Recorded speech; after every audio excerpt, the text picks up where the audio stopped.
La Turquie est membre de l'OTAN, du Conseil de l'Europe et candidate à l'adhésion à l'Union européenne. À ce titre, elle reçoit des fonds européens significatifs, participe à une union douanière avec l'UE et à des programmes européens en matière de recherche, d'éducation ou de culture. L'Europe, qui n'a aucune responsabilité dans les causes de la tragédie syrienne, soutient massivement la Turquie pour l'accueil de millions de réfugiés sur son sol. Et pourtant, la présence militaire turque en Syrie, décidée sans concertation, fragilise notre lutte contre Daech. En Libye, la Turquie exporte des armes et des mercenaires au mépris des résolutions du Conseil de sécurité.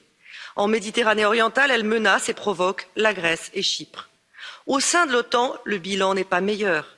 Ankara a acheté du matériel militaire russe, a bloqué les plans de défense des États baltes et menacé des navires alliés. Je ne veux pas davantage passer sous silence les violations des droits de l'homme dont sont victimes d'innombrables citoyens turcs. J'ai une pensée particulière pour Ebru Timtik, morte en prison pour avoir réclamé un procès équitable, ou pour Osman Kavala, détenu depuis plus de 1000 jours et dont le seul crime est d'aimer la liberté du peuple turc plus que la sienne propre.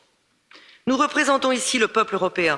Ce peuple croit au respect du droit international, au respect des droits de l'homme et exige d'être respecté.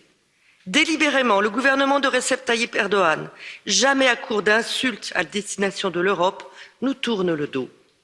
Oui, nous souhaitons une désescalade en Méditerranée. Oui, il doit y avoir une négociation.